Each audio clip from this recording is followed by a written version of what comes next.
Hello hi అండి, welcome back to my channel Sravanthi Narla cooking recipes. ఈరోజు home made veg పిజ్జాని అయితే చూపించబోతున్నాను.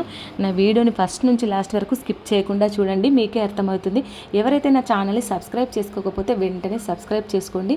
మీరు అలా చేసుకోవడం వల్ల నా నోటిఫికేషన్స్ అన్నీ మీకైతే వస్తాయి. ఫస్ట్ నుంచి లాస్ట్ వరకు స్కిప్ చేయకుండా చూడండి.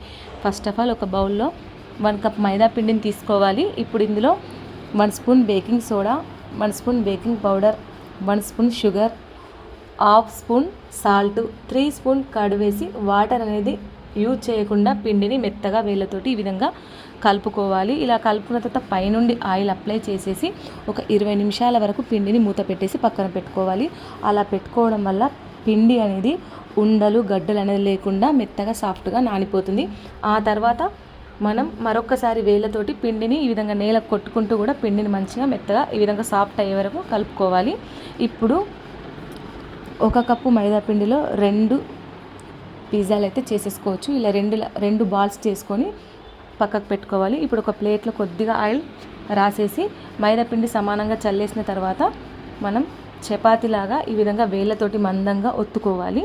పిజ్జా బేస్ని ఈ విధంగా ఒత్తుకున్న తర్వాత సైడ్ అంచులన్నీ ఈ విధంగా మంచిగా క్లోజ్ చేసేయాలి.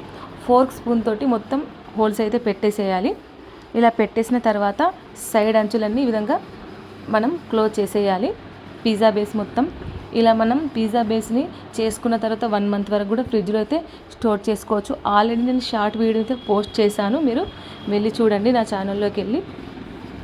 ఇలా క్లోజ్ చేసిన తర్వాత 1 స్పూన్ టమాటా కెచప్ మొత్తం వేసేసి సమానంగా స్ప్రెడ్ చేసిన తర్వాత 1 స్పూన్ మయోనీస్ కూడా వేసేసి సమానంగా స్ప్రెడ్ చేసిన తర్వాత మొత్తం సమానంగా మొదలు చీజ్ బాల్స్ అన్నీ వేసేసిన తర్వాత మన ఇంట్లో ఉన్న అవైలబుల్ ఉన్న వెజిటేబుల్స్ క్యాప్సికమ్, ఆనియన్, టమాటా ముక్కలు కూడా సమానంగా పరిచేయాలి, సమానంగా పెట్టేయాలి. ఇలా పెట్టేసిన తర్వాత రెడ్ చిల్లీ ఫ్లేక్స్ కూడా పైనుండి వేసేసి మరి కొద్దిగా మొజుల చీజ్ బాల్స్ కూడా వేసేసిన తర్వాత ఓవెన్ లేకుండా ఇంట్లోనే ఇప్పుడు స్టవ్ ఆన్ చేసి ఒక నాన్ స్టిక్ కడాయిలో స్టాండ్ పెట్టేసి మూత పెట్టేసి ఒక 10 నిమిషాల వరకు హీట్ చేసుకోవాలి నాన్ స్టిక్ కడాయిని.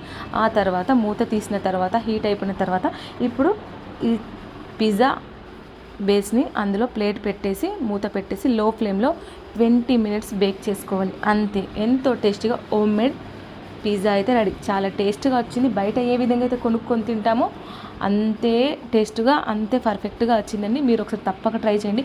దీనికోసం మనీ ఎక్కువ పే చేసి బయట నుంచి కొనాల్సిన అవసరం లేదు. ఇలా చల్లారిన తర్వాత మనం నైఫ్ తోటి కట్ చేసుకొని వేడివేడిగా తింటే చాలా బాగుంటుంది. టమాటా కెచప్తో కానీ మయోనీస్ తింటే చాలా బాగుంటుంది. అలా తిన్నా కూడా చాలా బాగుంటుంది. మీరు ఒకసారి తప్పక ట్రై చేయండి. మీ ఇంట్లో వాళ్ళకి, మీ పిల్లలకు చేసి పెట్టండి, కంపల్సరీ నచ్చుతుందండి. వీడియో కనుక నచ్చినట్టయితే లైక్ చేయండి, షేర్ చేయండి, కమెంట్ చేయండి. ప్లీజ్ సబ్స్క్రైబ్ మాత్రం మర్చిపోకండి.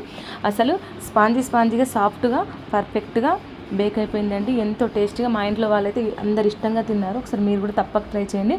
వీడియో కనుక నచ్చినట్లయితే సబ్స్క్రైబ్. Bye bye.